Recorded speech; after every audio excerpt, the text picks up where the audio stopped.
My name is Diana Newton. I'm the director of the Tower Scholars Program here at SMU, and my colleague Alyssa Dallas, who's the assistant director, and I are grateful to you for taking time out of your day today to join us to hear about the Directed Policy Research Program and course that our senior cohort of Highland Capital Management Tower Scholars engaged in this semester. Because our audience and our participants are mostly practicum supervisors, friends of the Tower Center, friends of the SMU community, I know you know a lot about the Tower Scholars Program, so I don't want to spend a lot of time on it, but I do want to say a few words. The Tower Scholars Program is somewhat unique in that it aspires to introduce undergraduate students to the world of policymaking by exposing them not only to the theoretical policymaking in the classroom, but also exposing them to real-world policymaking outside of the classroom. And the students who apply to be Highland Capital Management Tower Scholars are accepted into the program and then enrolled in the minor in Public Policy and International Affairs. And the culmination of the coursework that they do in that minor is this Senior Directed Research Practicum. And so this is really an interesting opportunity for them because we place these students with organizations and institutions, many of you on this webinar, that are working on an important policy issue that is important to the institution, but also of interest to the students. So we try and pair our students with organizations that are doing work that they're particularly interested in. So we're grateful to all of you for accepting Tower Scholars and working with them. So I am going to now let the students take over. We're going to start by asking them a series of questions, and we are going to go around alphabetically and let them answer my questions.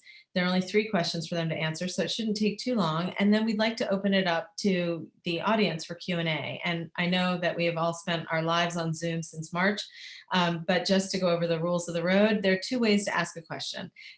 One is you can ask it in the Q&A function, which you'll find at the bottom of your Zoom screen. You can just type in your question and the students will answer it live. Alternatively, if you click on the participants icon at the bottom of your Zoom screen, you should see your name come up, and in that box you can also choose to raise your hand. If you raise your hand, then Alyssa will unmute you, and you have to accept the prompt to be unmuted for us to be able to hear you.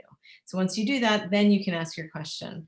If we have technical difficulties or if we can't hear you, we will move on to another question, but we'll circle back to you if you want to get back in the queue, either through the Q&A function or orally by raising your hand.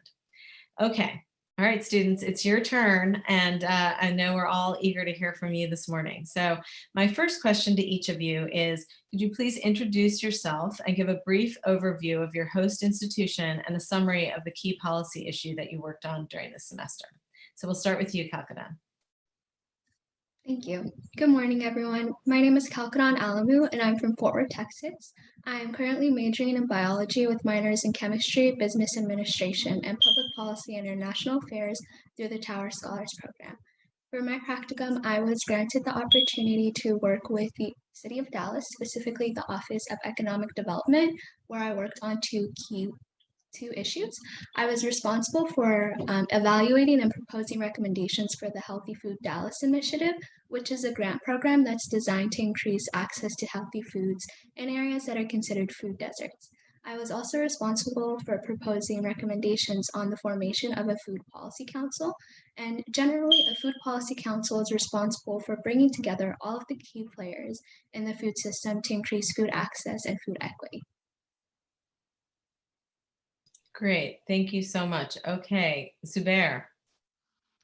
Howdy, y'all. My name is Zubair Benikub. I'm a finance major here at SMU, specializing in alternative assets with minors in Arabic and obviously the public policy and international affairs program.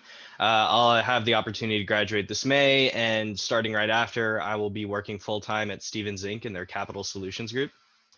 Over the past 3 years, I've had the opportunity to work with a really small private equity shop here in Dallas called Clavis Capital Partners.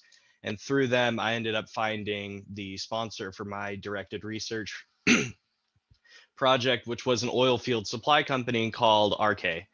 And these guys have been great with me, and I've had the opportunity to work with them to really study how these macro factors of geopolitical relationships between the US and other big players in the whole oil sector, as well as different policy decisions, come to impact the day-to-day operations of a company like RK. Great, thank you, Zubair. Okay, Paulina. Hi, good morning, everyone. My name is Paulina De Kloe, and I am a senior from St. Louis, Missouri, actually graduating in a couple of weeks here this December. I majored in political science and world languages with a focus on Spanish and Russian, and I also have minors in the Tower Scholars Program and also in history. After graduating, I plan to attend law school in August and pursue immigration law. So this semester, I worked with the George W. Bush Institute on the Economic Growth Initiative team that does policy research focused on promoting economic growth. And I worked directly with a smaller group analyzing immigration policies and reforms through a domestic lens. So my personal project consisted of analyzing the economic benefits and shortcomings of the current temporary worker visa programs here. And I focused mostly on 3 programs, the H-1B, the H-2A, and the H-2B visa programs. So currently the data shows that America is becoming increasingly less competitive in the global sphere with these foreign worker programs. And my paper that I wrote for this practicum focused on analyzing the trends and proposing specific recommendations to make us more economically competitive with the rest of the world and fixing some of the key policy issues within these programs. Great, thank you, Paulina. Okay, Amar. Hi, hello everyone. My name is Amar Kazi and I'm a senior Tower Scholar, graduating with a major in biochemistry and minors in Arabic and public policy and international affairs. For my senior practicum, I've been working with the Meadows Mental Health Policy Institute, located right here in Dallas, Texas. Specifically, I've been working with Lauren Roth, who's just an amazing person, even better boss. Meadows Mental Health Policy Institute, or MMHPI for short, is an organization dedicated to changing the condition of mental health in Texas. This is a very broad definition and it includes child welfare, prison mental health, police violence, and a variety of other important areas of mental health. During my time at NMHPI, I've been working on developing, researching, and implementing a new response to mental health incidents by police departments in Texas cities. Given the recent protests for Black Lives Matter, I wanted to contribute to the movement to the best of my ability. I feel that I'm making a real world impact at the Meadows Mental Health Policy Institute, which I wouldn't be able to without the Tower Scholars Program. Great, thank you. Marina. Thanks, Professor Newton, and thank you all for being here. I'm Marina Leventis. I'm a senior majoring in finance with minors in PPIA through the Towers program and history. So after graduation this spring, I'm actually going to be working for Hewlett-Packard Enterprise. I'm a returning intern in their strategic procurement group. So I'm really excited to be going back. This fall, I completed my practicum with the Dallas chapter of the National Defense Industrial Association, or NDIA. NDIA is focused on national security and defense and works to strengthen the government industry partnership in these areas. You might actually recognize them from their publication, the National Defense Magazine. And my policy area was US national security concerns in regard to China. And specifically, I examined Chinese regional strategy in the Middle East and considered the future of US Middle East relations within the context of China. Great, thank you. Okay, Madison. Good morning, everyone. There's a little bit of construction behind me, so hopefully that's not much of a distraction. But my name is Madison Lopez, and I'm from Lewisville, Texas, about 30 minutes north of Dallas.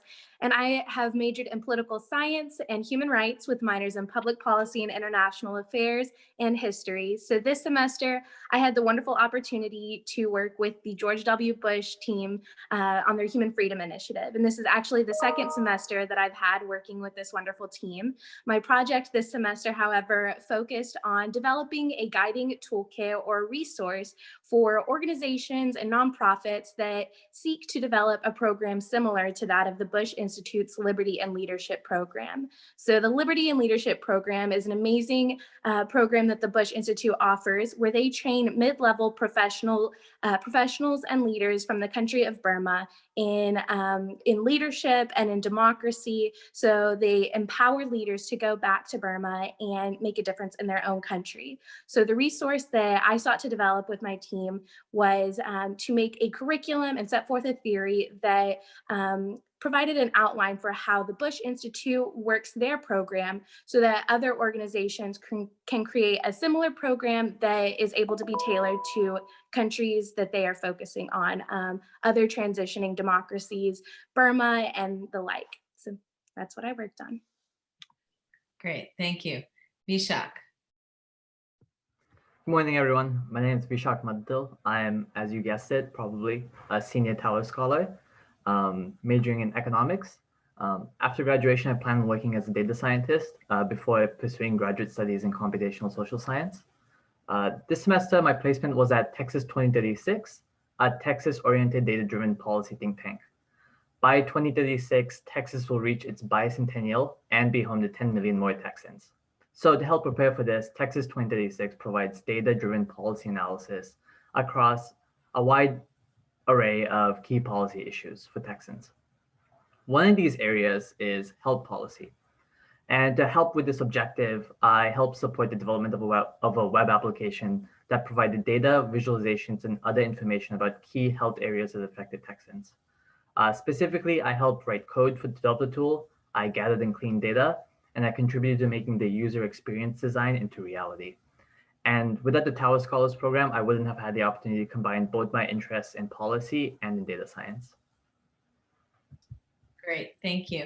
And we have a link to the page that Vishak worked on for Texas 2036 that we'll put in the chat for you all to view. Okay, Bibi. Hello, everyone. Thanks again for coming.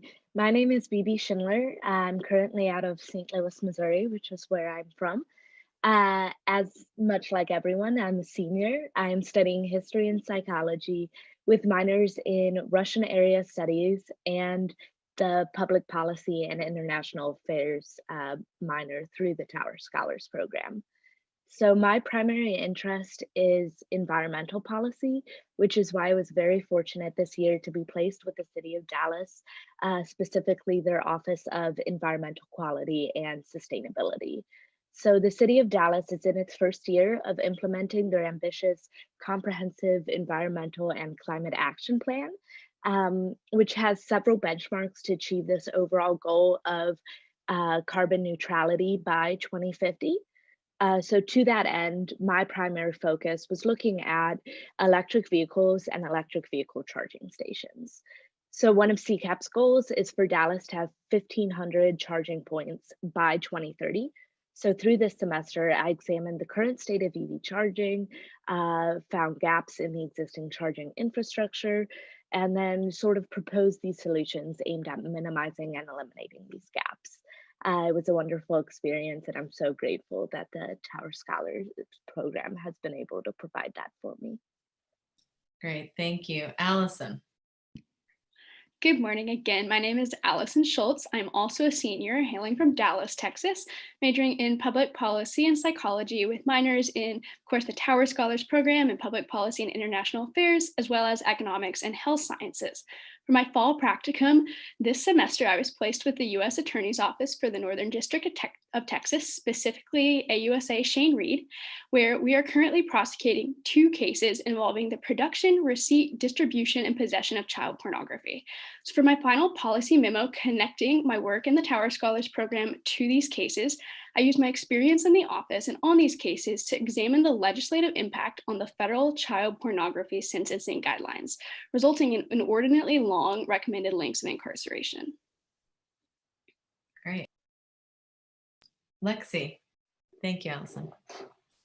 Hi, everyone. My name is Lexi Watson. I'm from Naples, Florida. I'm majoring in international studies and political science with minors in Chinese, ethics, and public policy and international affairs.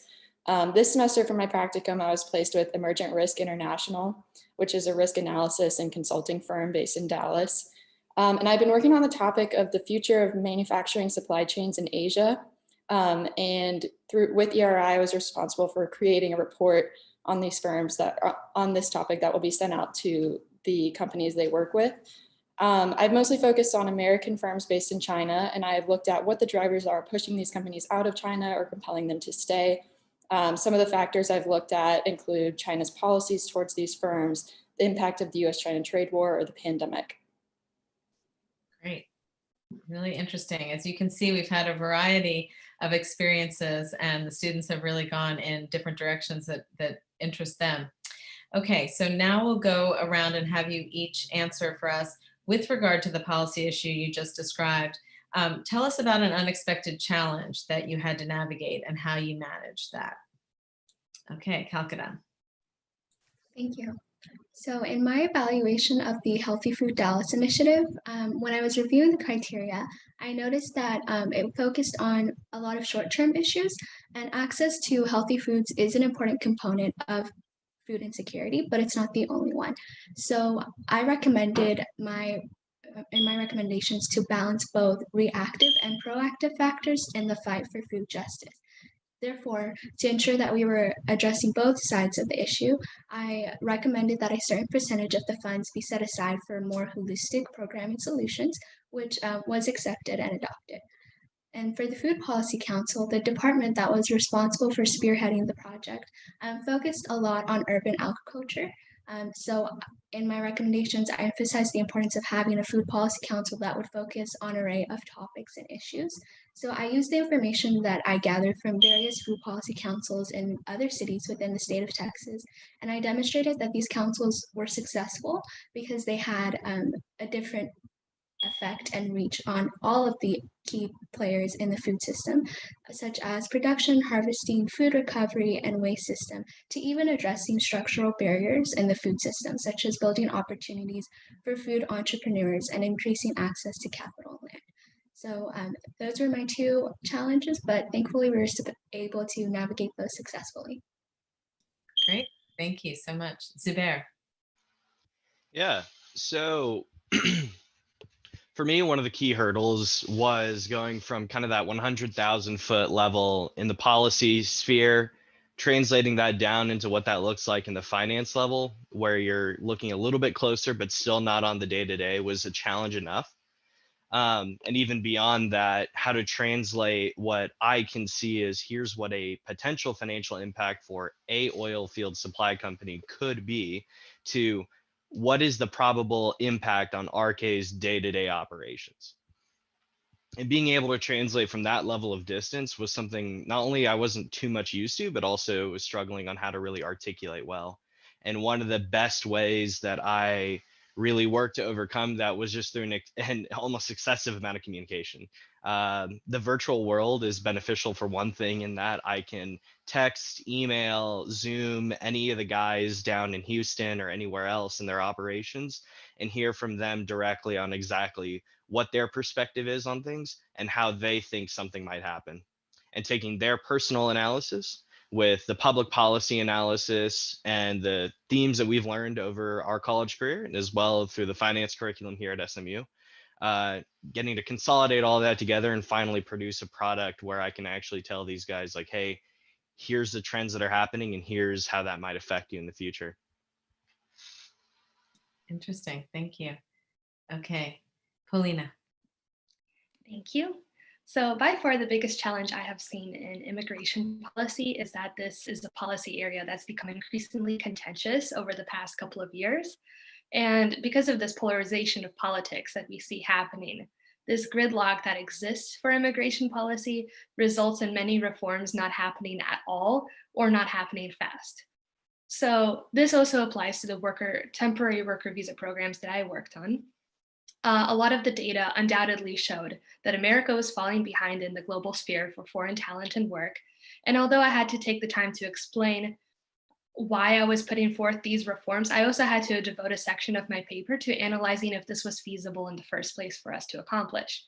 So a lot of the reforms I did end up proposing in my policy memo had to be incremental rather than comprehensive. And this is me wanting to make sure that the recommendations were politically and economically feasible to accomplish under any administration. So obviously with the Biden administration coming into office, a lot of the reforms that I have proposed in my paper, I do believe are feasible to actually accomplish and put forth. Whether or not they will actually be put forth, of course, is to be determined. But due to this polarization, it was important for me to consider changing federal budgets for these programs.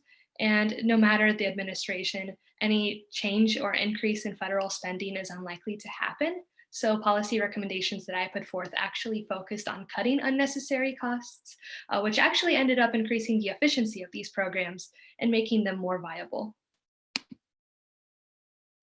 Great, thank you. Amar. Thank you.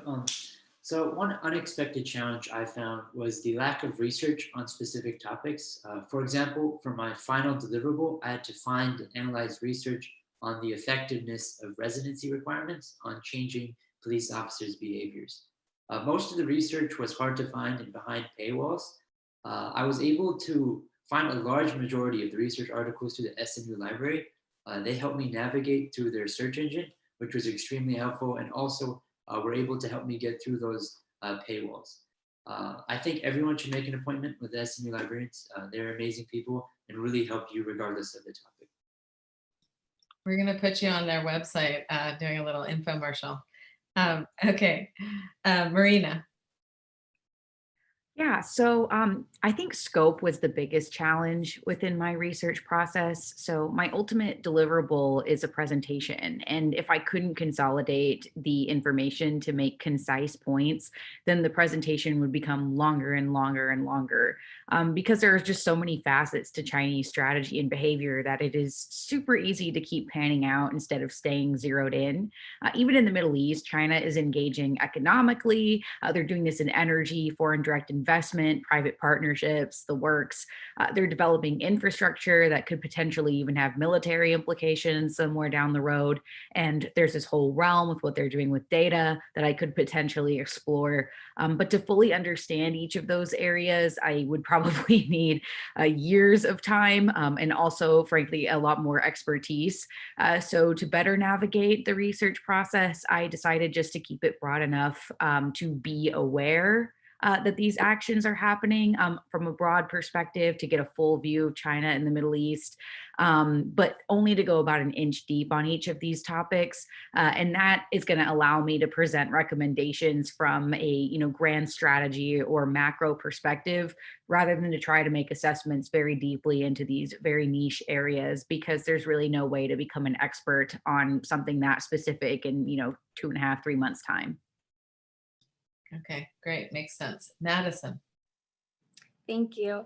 Very similar to Marina's policy problem, I had the issue, my team and I had the issue of deciding how in depth do we want to go with the resource that we were developing. So throughout the course of the project, we definitely had to sit down and ask ourselves, what all are we going to include? Obviously, the Bush Institute has a well-developed program to train mid-level professionals and leaders in democracy and leadership. And we wanted to convey to others how best to do this. How do you create an effective program? And through the course of my project, we had to decide, do we want to include every single example from the already well-established program that the Bush Institute has?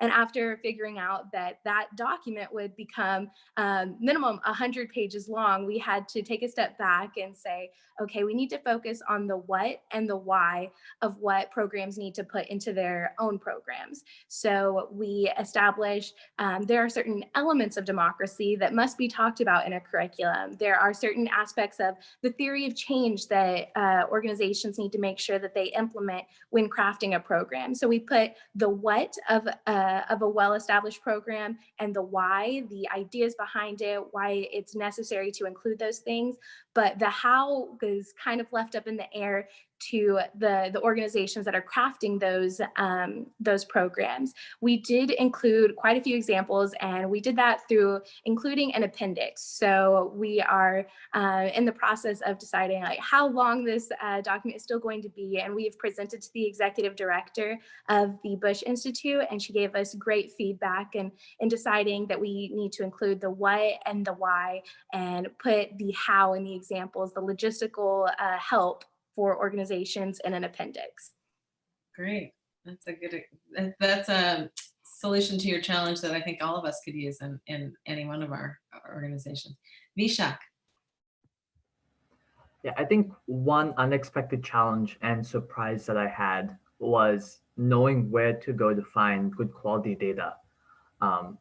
Before I started my work, working on the tool, the staff at Texas 2036 had collaborated with some public health experts at UT Health Austin to create a really comprehensive mock-up of how the tool should look, what should be included, how it should feel. And I was like, great. Now I just need to, take this mock-up and make it a thing. And I thought it'd be really easy, but I was wrong.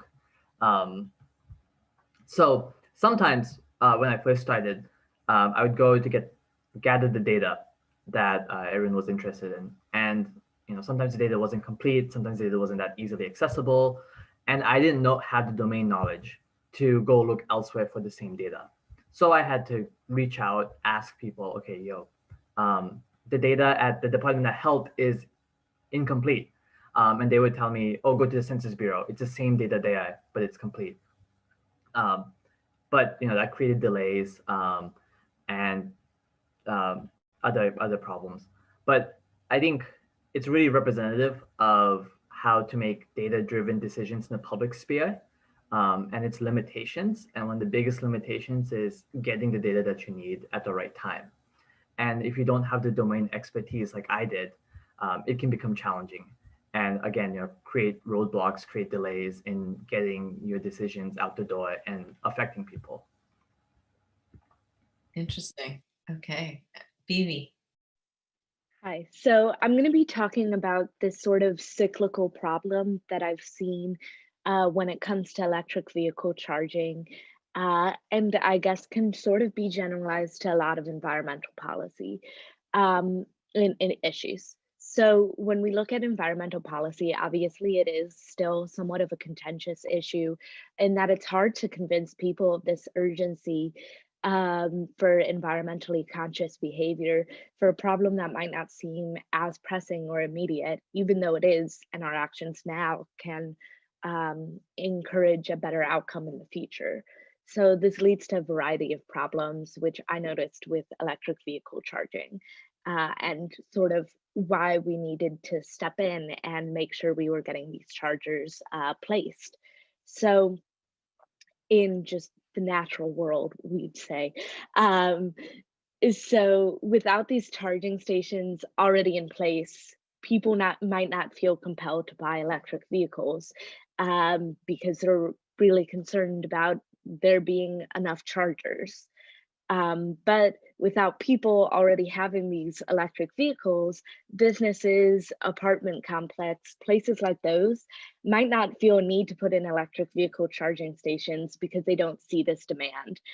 So then we get clogged up where no one's buying electric vehicles because there aren't chargers, and no one's implementing these chargers because there aren't people driving electric vehicles. So this quickly spirals into this complex cyclical problem. So one of the ways to combat this is by implementing more public charging stations in areas where we see gaps in these charging networks. So for my research, I spent a lot of time evaluating where these gaps exist and how we can close them. But even beyond that, I'm looking at what other cities did to combat this challenge and how they sort of motivated these multifamily housing units and these businesses to implement these charging stations. So it's very exciting work. I was very passionate about it, as you can see, but yeah, that Great. problem solved. Okay, Allison. Sure. So as I first started drafting and preparing my memo on federal sentencing guidelines, it was unexpectedly difficult to find substantive material from a variety of sources. There was a lot of literature published by the US Sentencing Commission, which is the agency responsible for setting the advisory guidelines, but I was hoping to find additional sources from a wider variety of perspectives in both law and academia. Similarly, as I moved on to a section of my memo pertaining to recidivism for contact sex offenses, I found the available social science research this time to be relatively inconclusive and in some occasions actually divided. So ultimately, I had to widen my search for sources past Fondren Library and its resources traditionally used by SMU undergraduates and take a step across the quad to the Deadman Law Library, which, like Amar said, highly recommend you utilize the library's resources, where I both looked into legal resources and law reviews available from their archives there. Highly recommend, actually very fun in-person experience if you go as well. Great, that's wonderful. Okay, Lexi. So one thing that was difficult for me when looking at supply chains and doing my research was just sorting through the information and different interests involved, so that I could actually make an accurate prediction. For example, a lot of my research was looking at surveys of what the companies thought was the most concerning thing for them or what had affected them the most within the past year. But many of these surveys had very different results on similar topics. But I started realizing that this was because of the type of companies that they were surveying. For example, tech companies versus finance firms versus manufacturing firms had a lot of different concerns. And depending on if they were surveyed all together or just one sector was surveyed, the results ended up being really skewed. So I ended up having to really narrow down my research to just manufacturing and pay really close attention to who my sources were directed towards or who was being surveyed, so I can make more accurate predictions. Okay, thank you. All right, so this will be my third and last question of the students. So I'm encouraging the panelists and attendees to, not the panelists, the participants, attendees to come up with your questions, which we'll turn to next. But I would like now for you guys to run through an example of something you learned in your prior work and studies, your prior semesters at SMU that really helped you as you went through your practicum. And it does not need to be something you learned in the public policy and international affairs minor. It could be something you learned in a different class, in a different major or minor, but we'd love to hear from you on that. So Kalkadan, why don't you start? Okay, thank you. So for me, I would have to say the Principles of Public Policy was a very helpful class in my practicum work. Having the opportunity to learn about the different stages in policymaking, such as agenda setting and policy formulation, and within that step, being able to identify whether your recommendation is feasible, efficient, while considering the unintended consequences was very important in helping me craft my recommendations all the way from agenda setting to implementation and evaluation. In the class, we did not just learn about the material, but we also had the opportunity to apply our knowledge by passing a bill in Congress. Therefore, when it came to the practicum, I was well prepared because I had the knowledge and experience. And this has been my favorite part about the Tower Scholars Program is that I'm not only taught the material, but I get to apply what I've learned. So everything's not theoretical, but it also becomes practical. Great, thank you. Zubair. Absolutely. I think I don't want to echo or kind of steal a class from anybody else here. Obviously, especially our group practicum that we had all together applies really well for me, considering we did that with the Middle East Institute, looking at Saudi Arabia, and I had the opportunity to even then look at it through an energy lens. And also to kind of highlight Professor Takeuchi's question, for me, one of the other classes outside the Tower Scholar program that I really enjoyed and really benefited me a lot through this practicum was the alternative asset program. This is one of the finance honors practicums that you can take through the Cox School of Business. And it was actually very similar to the Tower Scholar program, very experiential, designed to really give you a microcosm of what it's like to work in the real world of what you're doing. And probably one of the best things that really helped me out is really understanding how do you translate what you're doing in finance in Excel, being a model junkie for 10 hours a day, to how that actually translates into a company's financials and how you can actually come up with either a recommendation or evaluation that you can use to actually help the company move forward. Great, thank you so much. Paulina. Thank you. So like many of my peers, I'm sure will mention the Tower Scholars classes and the practicum, or the kind of group practicum that we did last semester was very critical for me as well. Analyzing the relationship with Saudi Arabia after the killing of the journalist Jamal Khashoggi, and kind of presenting our findings in a policy memo and a presentation really helped me understand the importance of being concise and, more importantly, relevant in a practical way rather than the hypotheticals that I've encountered in some of my other classes. So that really helped me in the formulation of my policy memo for this practicum that I did individually. Also, I would like to mention the Washington, D.C. trip, just because hearing from policymakers in Congress and policy analysts and think tanks really helped me understand who I was reading in my research. it's a really interesting perspective to be able to ask questions one-on-one, to be able to hear really what goes on behind the scenes. Because in a lot of the research that I've encountered, I've read these think tank journals, I've read these articles, but it was really interesting to be able to understand the formulation process behind these. And then to also talk about Professor Takeuchi's question a little bit, I thought political research methods with Professor Reeves that I took last spring was very helpful for me, just helping me understand really what goes into data analysis. One can look at a piece of data and really interpret it into any way that can benefit one's own findings or recommendations. So I thought it was important for me to be able to get this grasp on interpreting data properly and interpreting data statistically and most importantly, objectively for my paper. Okay, great. Let me just give a shout out before we move on to Amar for Ambassador Robert Jordan. I know Bob is on the call today and listening into you. He must be proud of how much you did with him. I just wanted to explain what the students are talking about. We have a junior year policy 2 seminar that they go to. They get paired with a client and then they go to Washington, D.C. and do research on the policy issue that the client has tasked them with.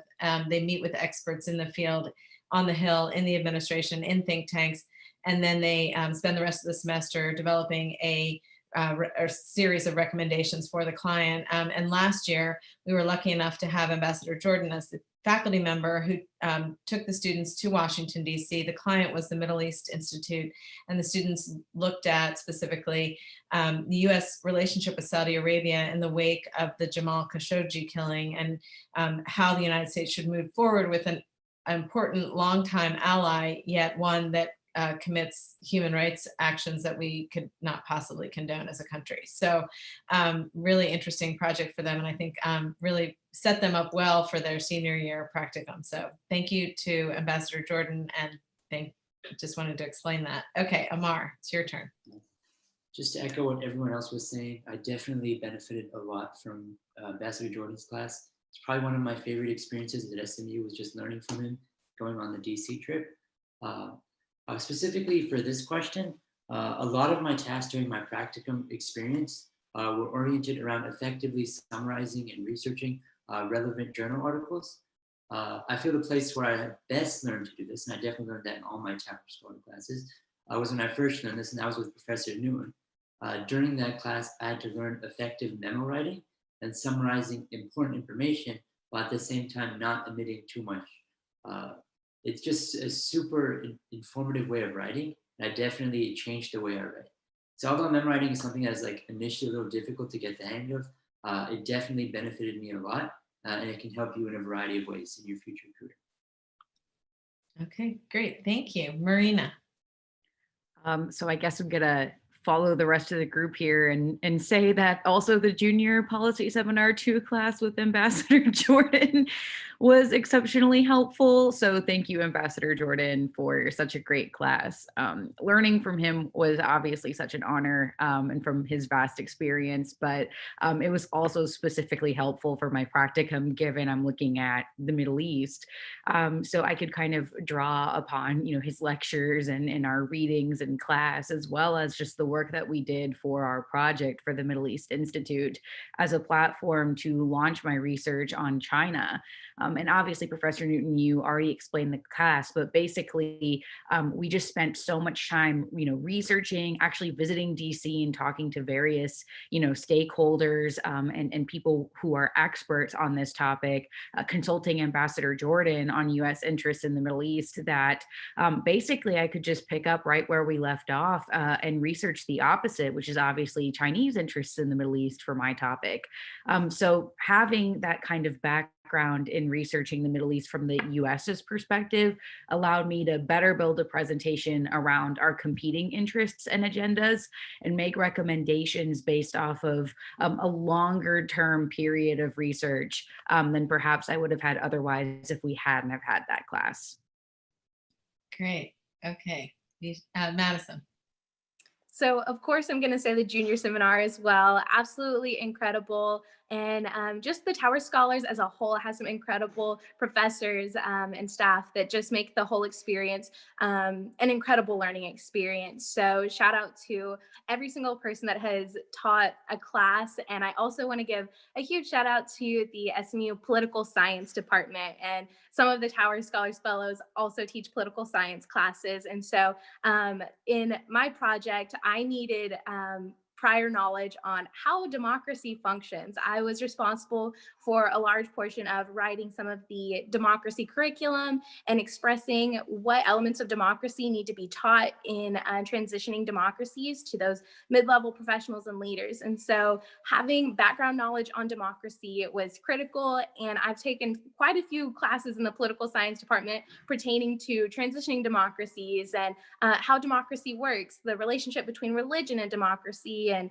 civil military relations and democracy. So specifically want to give a shout out to Professor Leong and Manzetti, incredible classes that they teach specifically about democracy and how democracy fits into the context of predominantly Muslim countries in Central America, the Middle East. So I've gained so much experience and knowledge from those specific classes in the political science department, and those definitely set the foundation for my ability to succeed in my practicum this semester. Okay, great. Thank you, Vishak. So I'm gonna look really bad here. And I'm not gonna say Tower Scholar class, even though they're all great, they're all fantastic. You know, I highly recommend. But for me specifically, I think my computer science minor really helped me in succeeding in my practicum. I needed to learn new programming language to finish my work. And without that computer science knowledge, I wouldn't have been able to do that. And I think that's a really good testament about how well the Tower Scholar program kind of lets you combine your interests in your senior year practicum and lets you really go deep into exploring something that you want to explore. Great. Now I'm really glad that you brought up other classes, and you all are welcome to talk about other classes. Okay, Bibi. Okay, so Ambassador Jordan, I would love to talk about how much I adored your class, how it really reinvigorated, I think, all of us who were in this junior year slump and pulled us out of it, especially right before COVID hit.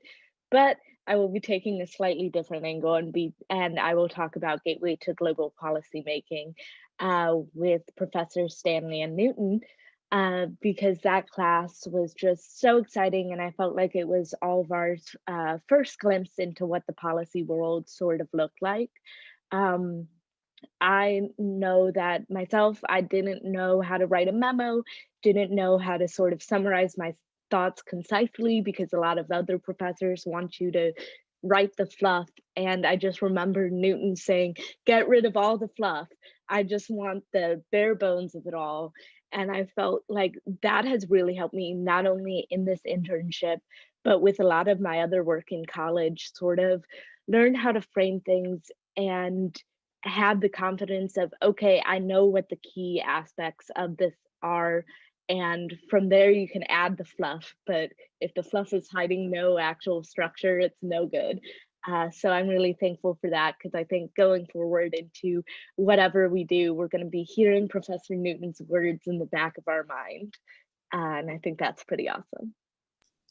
I'll be haunting you after you're gone. Okay, Allison. Like BB, as I was reflecting on this prompt, I immediately went back to our earlier classes and some of our foundational knowledge as well. Of course, learning how to write a memo, particularly a concise memo, is much harder said than done, or done than said. And I never underestimate that, especially on a complex project and task where there's a lot to be said, but you really have to cull it down to the most concise, important parts. But also my knowledge of the policymaking process. One of the very first things we learned as Tower Scholars from day one, particularly the competing interests and influences that govern that process, significantly contributed to my understanding of the debate, particularly as it pertains to sentencing guidelines. More specifically, I came to realize over the course of my memo that policy makers are incentivized to lengthen those guidelines because of widespread public sentiment to be, quote, tough on crime. which translates into political will. And so for that reason, the recommended guidelines continue to be pushed longer over various iterations of legislation without any real consideration as to whether that's the most efficacious thing to do.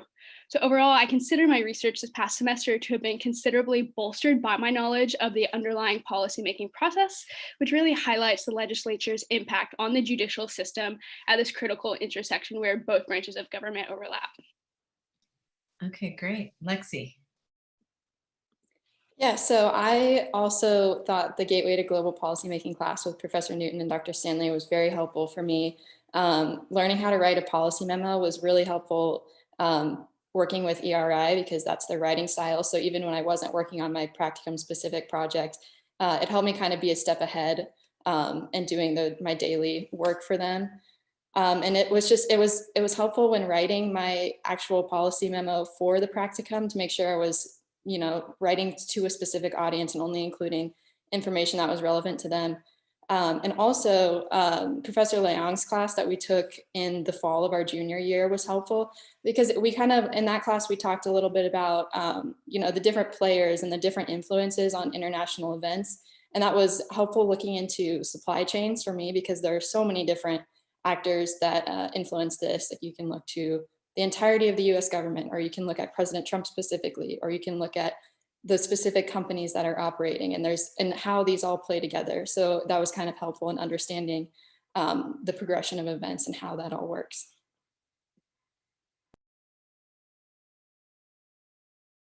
Thank you so much. Those were great answers, and really appreciate all the shout outs to the program, but also glad that SMU has bolstered you in other ways and provided you with a really excellent education. We're going to turn to questions from the audience, and I'm going to go ahead and start with two that are in the chat, but I'd like to reiterate to the attendees that if you'd like to ask a question orally, you can raise your hand in the participants function, or you can continue to type questions into the Q&A. And this is for any one of you scholars, so just raise your hand or make a motion. I will call on you. Did this experience change your course or prepare you for a different career in terms of what you'd like to do after college? Did the Tower Scholars Program change you? Okay, Paulina, then Bibi, then Calcadon. Yeah, so I can start a little bit because this was very instrumental in helping me decide what kind of law I was going to enter, and really formulated everything in my law application process and the type of law schools I was considering as I was applying this fall. I originally had worked with a criminal defense firm and was very firm in my belief that I was going to pursue criminal defense law until I was a participant of this practicum. And then all of a sudden seeing the various facets of immigration policy that I never really considered before, and seeing how interesting some of these facets are and how much lawyers can also impact the daily lives of immigration policy and the daily lives of immigrants really shifted my focus and made me realize that this is an area of policy and an area of law that I want to pursue. So I think that was very interesting. I loved reading all of the memos, the articles, the law journals regarding some of these programs and some of the other programs that exist outside of my actual sphere of temporary worker visa programs. So it really helped me kind of solidify my desire to want to pursue immigration law and do something with that in my future. Great, thank you. That's wonderful. Bibi and then Calcutta. So before I entered the program, I was pretty set in my mind that I wouldn't be going to law school because both my parents did. I was more focused on the environmental science side of it. And I applied for the Tower Scholars Program because I wanted to see what the policy angle was like. I felt like having that background was really important going into any sort of career to understand how it interacts. But once I got here, I really fell in love with the policy and the legal side and made that switch. So I do credit the Tower Scholars Program with being the reason I am applying for law school right now. And we'll see if I'm thankful for that in a few years. Okay, great. Calcutta. And so for me, I originally came in as pre-med, and then during the practicum placement process where I was interviewing with Dr. Newton and Alyssa about like what type of placement I would be interested in, what are some key areas that I would look forward on working on. I mentioned how when I was shadowing, I noticed that a lot of the cases that we were receiving were related to diet and having access to healthy foods. So in my practicum, I said I want to work on ways of increasing access to healthy foods in food desert areas. And at the time, I was set on, okay, I don't want to be reactive. I want to be proactive. So I want to address the root issues. I want to focus on the public health side of things. So I'm going to pursue a master's in public health. Now, this is going to come as a shocker even to Professor Newton because they thought that's what I was set on. But now that I have gone through this practicum, I've realized as I was doing my research on the food policy councils, I noticed a lot of the board members were medical professionals. So I reached out and I asked, how are you balancing, your life as a physician and being able to contribute and still, address important issues through policy. And they were able to provide me with a lot of valuable feedback that helped me to finally solidify my decision. It has been a roller coaster in like figuring out what I wanted to do. I never wanted to give up medicine because I've always liked it, but I've always have been prone to let's fix the root issue, let's get to the bottom of it. So being able to work with the City of Dallas on this food policy council has helped me not only be able to get back to the community and make sure that people are going to have access to food, healthy foods, but also be able to solidify my career choice to help me realize I can do a master's in public health while also going to medical school, which I am thankful for. My soul is now at rest. That's great. I'm so excited. You're right. I am surprised, but I'm so happy for you. That's wonderful.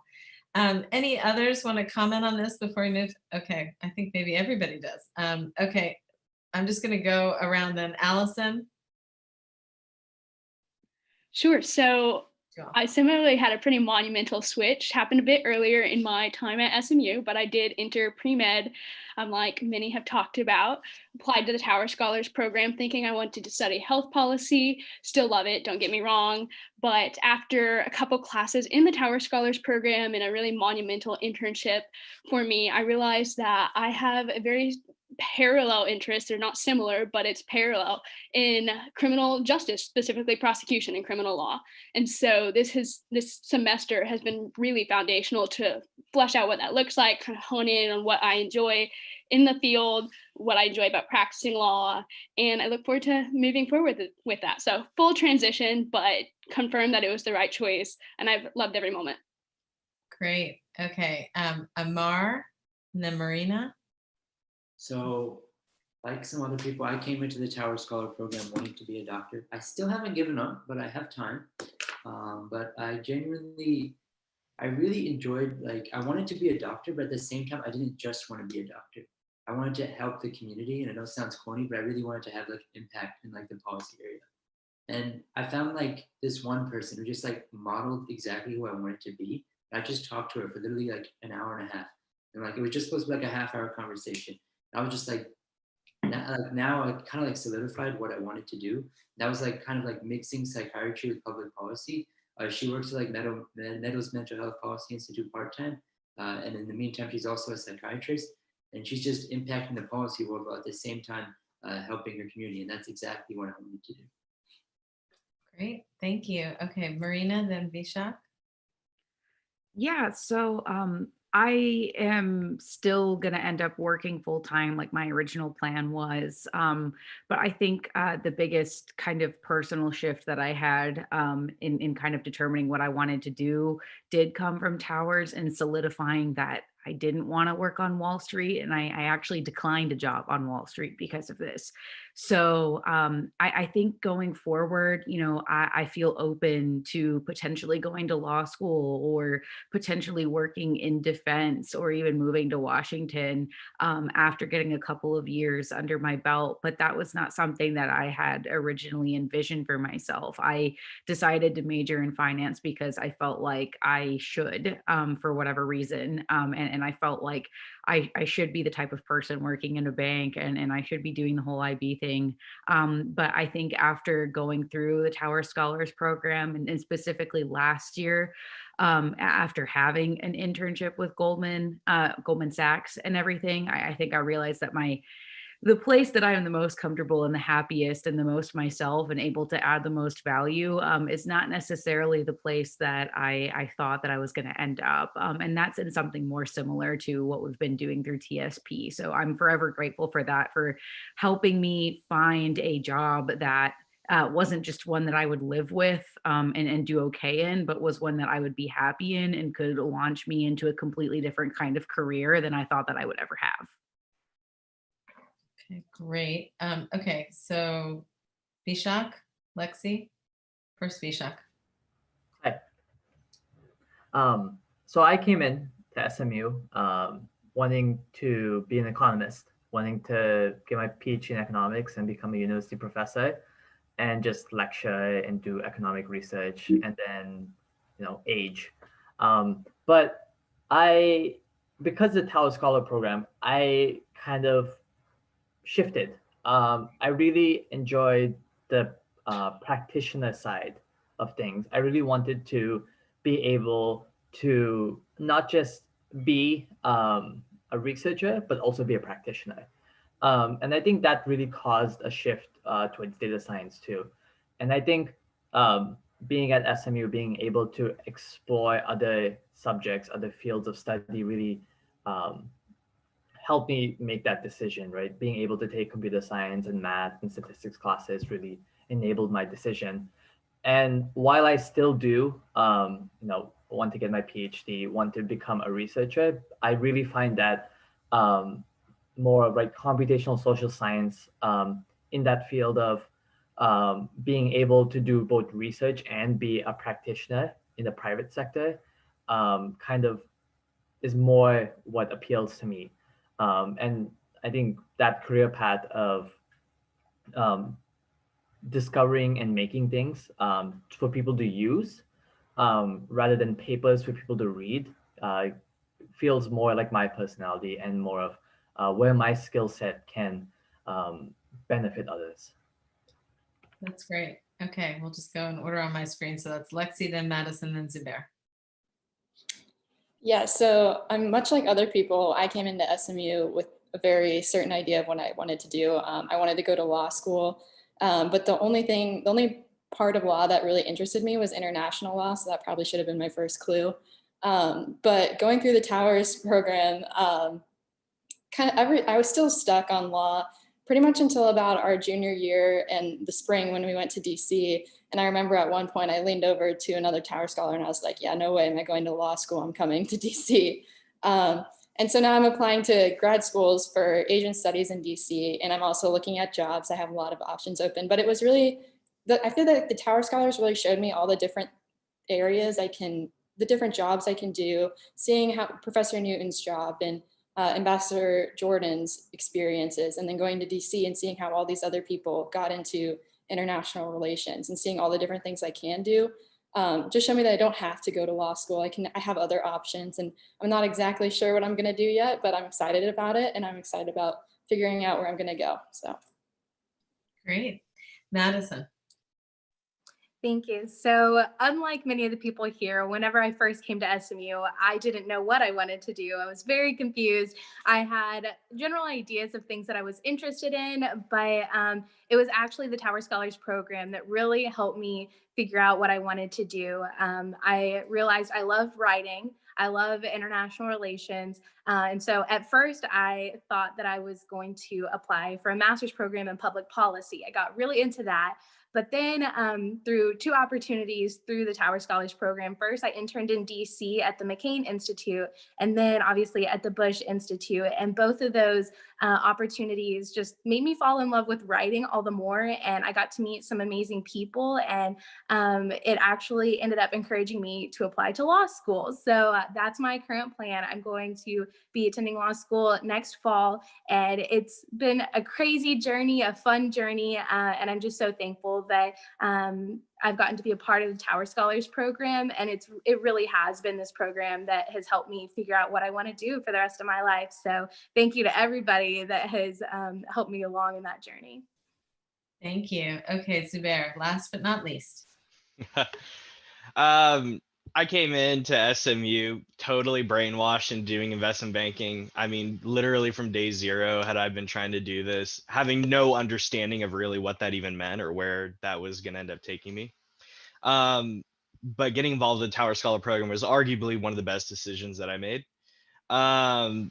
It provides such a holistic view. It really excels for any person coming in who has an interest in really wanting to have a good understanding of the world. I would recommend anybody who has any interest in thinking about something outside of your hometown to probably try to go for this program. For me, specifically on what I was interested in, I initially was pretty gung-ho on energy. I love energy, I still do, and I love getting involved with it. But as I went through kind of the Tower Scholar program, I realized, this whole element of public policy is just far too interesting to totally give up and stay totally out of the way. So what I ended up doing is starting to look into ways where I can kind of blend a little bit of law, a little bit of finance, a little bit of operations, and restructuring or kind of working kind of Chapter 11 bankruptcy. Got me really excited, and I ended up finally pursuing that with Stevens. So very excited to start doing that full time. Very excited to get my teeth kicked in there, but definitely can credit the Tower Scholar program to bring me to something that in this day and age is probably one of the best industries to be in right now. That's great. Well, I don't think you're going to get your teeth kicked in. I think you're prepared and ready. Okay, so we have about 15 minutes left in our time together, and we have a bunch of questions. I'm going to combine the next two in the Q&A, and as I'm just going to call on one or two or three of you. But one question was, what suggestions do you have for the program moving forward? Changes you would make, additions you would have, things you would bolster, things you would take away? And then the second question was, what advice do you have for students applying to the Tower Scholars Program and how to prepare both for their application, but also for the practicum? So I'm going to let you guys think about that. And then I would encourage those of you who aren't answering that question, maybe to consider answering. Lucy Bannon from Highland Capital Management asked, did your views on a specific policy issue change in any significant way as a result of the practicum? And I would encourage those of you who aren't answering the questions about the program or applicants to maybe type that into the chat. Go ahead and type your answers while we're considering what would you change, improve, take away. What advice do you have for applicants? Zubair and Bisha. So I'll go ahead and start off and probably steal some of the great ideas that I've actually heard from most other people. I don't really claim a lot of originality here, but really what I would recommend for the Tower Scholar program to continue to do, not saying that it doesn't already do this, but really emphasize this kind of multidisciplinary aspect of it. You don't need to go to law school. You don't need to go to DC to get value out of this program, to benefit from this program. I think I think all of us, regardless of where we're going right now, can attest to that benefit. And I really do think, everybody at SMU should be applying to this program. It is very hard to get into, and I am very lucky that I got to get into it as early as now. I imagine that if I were to apply today, I would not get in. This is a fantastic program, and I really want to continue to have the program heavily emphasize that multidisciplinary aspect. We're going to send you out to help us raise money so we can the program. Absolutely. Ping me whenever you want. But vis-a-vis advice, just to be succinct, which I never am, I would really just say, for any applicant, really understand your story. Be very good at articulating why you're interested in public policy. Be very articulate about why you're interested in this program in particular, and have a good understanding of how it's going to blend well with whatever you're pursuing. Be that a very traditional route that might blend very seamlessly with this program, or a route more like some of the other people here who it may not be initially as clear how the Tower Scholar program relates to what you're interested in. Great, thank you. Vishak, and then Amar. Yeah, I'm basically going to echo Zubair because I also am not original, but really policy seeps into everything. So every field, anything that you're interested in, public policy has a very important role in it. And I highly, will recommend that all applicants really look for that, right? Look for the connection between what you're interested in public policy and emphasize that and also to be really authentic, right? All of us are, pretty unique. There's not a cookie cutter Tower Scholar. So, right, being authentic and finding that link between what you're passionate about and what public policy is will really take you a very long way in the application process. Okay, great. Thank you. Amar, do you have something else to add? Yes, just to be a little bit more specific, like I was talking with Alyssa and Dr. Noon about this, and that's like I was struggling to find like a philosophy and religion class. I just think it'd be like super beneficial if there was like some combination of like religion and politics. Like obviously religion is like so important. It's even like they don't say it, but it's definitely still important in American politics as well. And I'd just love to have that perspective. Maybe as like an optional course or even as like an additional course, I'd definitely like to have like that like combination. And I think it'd be really nice to have. And also like advice for like students is just apply. Like I didn't think I would get this and I've benefited so much. I genuinely like you don't lose anything in applying. Great, good advice. Okay, I'm going to move on. So let's tackle Lucy's question because I don't think any of you wrote anything in the chat. So the question was, have your views on any policy issues changed? And could you tell us a little bit more about that? Go ahead, Bibi. I think I speak for most of the group. Correct me if I'm wrong, group.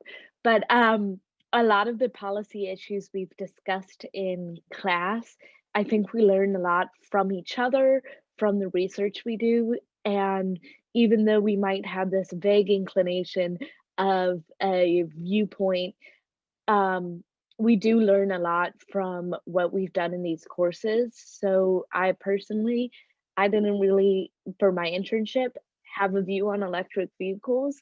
I thought they were great.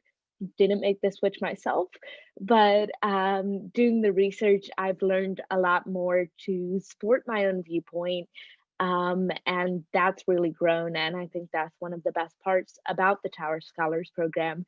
And certainly one thing that I tell everyone who's interested in applying is that you really learn from your classmates and the research, and you refine your own viewpoints and change them. And I think that's really awesome.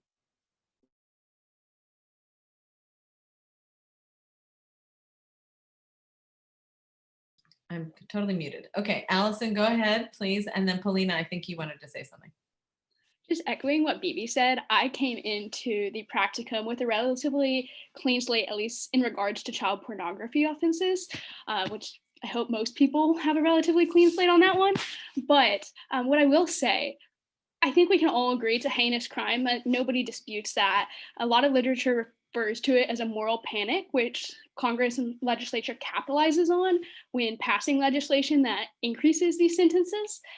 But I was surprised how high they actually got. So nobody's disputing it again, but I do think there needs to be more empirical study. That's what changed in my belief about what these sentences should look like, what these guidelines should be recommending, because right now they just continue to be incrementally pushed up and up and up and up, and no one's stopping that. But just for your knowledge, just fact, they've grown almost 450% in the last 12 years. And so they're now actually sentencing the table the way it works. They're sentenced by months. It used to be that their sentencing was like an average a mean of 30 months. Now it's in the 90s. And that is actually 3 times higher than the average mean for manslaughter and drug trafficking offenses. So just something to consider, in a holistic version, how high these should be, where we should set them, so that it's of course punitive, but also like justice is being done and it's fair and equivocally fair. And I would just add that I think, and you talk about this in your paper, but the efficiency, the cost to the country, to the, the prison system, all of those things, is it really changing the behavior, things like that you considered. Paulina. Yeah, just to also continue to say exactly what Bibi and Allison said, in a lot of our other political science classes, the ones I've taken, I notice you come in with a research question, but you also come in with a pre-formulated idea of what you're going to say. And a lot of times you fall victim to confirmation bias, or at least I did in some of the research I have done for previous papers, but not in this class. In this class, obviously this program, you come in and you look at all the perspectives, and it's a lot easier to be able to examine multiple viewpoints before making a decision yourself. So I think that's skills that are very important to know for any research that you do and for any area in a career that you go into, is to be able to kind of have this comprehensive analysis and view of a problem before you're able to make an educated decision on it. So I'm really grateful for all of our classes and all of the background and foundation that we learned to help us make this educated research, and for us to be able to make these decisions and form our viewpoints, and more importantly, be able to defend our viewpoints too. I think all of us have done an amazing job of articulating our projects and our experiences, and I think that is skills that are very important in today's day and age. That's great. Okay. Since Lexi Watson comes at the end of the alphabet and had to go last all morning, I'm going to give her the final word, because Professor Takeuchi asked a specific question to her. If I'm a company manager considering investing, foreign direct investment in China, what advice would you give me? What risks should I keep in mind most? And also, if I chose one more place to invest other than China, China plus one strategy, which country is most promising considering global value chains? Is investing in the United States still a good idea? Thanks, Professor Takeuchi, for this question. For those of you who don't know, Professor Takeuchi is a China expert and a supply chains expert, so I'll try my best to answer this. And Professor Takeuchi, if you disagree with me, please send me an email. I'd love to hear. So I think the first thing companies need to think about when investing in China is what kind of company they are and how China's policies towards foreign companies are going to affect them. Are they going to be asked to transfer technology? Are they going to have problems with intellectual property theft? Are they going to have to partner with a Chinese firm? And to really have an understanding of how that works there before you go. And I think it's also important to keep in mind, especially for American companies investing in China, is the trade war going to affect them? So far, most of the American firms who export to the US from China have had to pretty much just shoulder the cost of the tariffs. And I think they're about 25%, and they've just had to shoulder the cost of that so that the prices don't go up in the US. And if you're going to choose another country to invest in, it depends on what sector you're in. For example, Thailand and Vietnam are good for manufacturing electronics, and Cambodia and Bangladesh are good for garment manufacturing. So it depends where you are. And I think another country to keep in mind with that is Mexico. Mexico has so many, especially if you're an American company, investing in Mexico with the US, there's so many benefits that you get crossing the border, going through customs, you get things like that. But if you're a firm not targeting the US, then you might want to stay in East Asia, depending on where your products are eventually going to end up. And is investing in the United States a good idea? Yeah, I mean, it's definitely a good idea, but maybe not for manufacturing, maybe not for heavy industry. I don't think it's ever going to be coming back. But I do think that the US is going to be a leader in research and development with technology. So that might be a good one to look at. Great, thank you. That was a great, concise and comprehensive answer. Okay, I'm gonna go ahead and wrap this up because I want to end with a few big thank yous. Thank you all the attendees for attending today, for taking time out of your schedule. I know it's a busy season, it's a busy time for all of us, and we're really grateful that you spent more than an hour with us this morning. And before we close, I want to give a big thank you to Alyssa Dellis. She is the Assistant Director of the Tower Scholars Program. She is incredible, and this program would not be what it is without her diligence and her excellence. So I just wanted to thank her. Also, I wanted to thank our board members, our donors, and our supporters, those who attended the call, but those who worked diligently behind the scenes.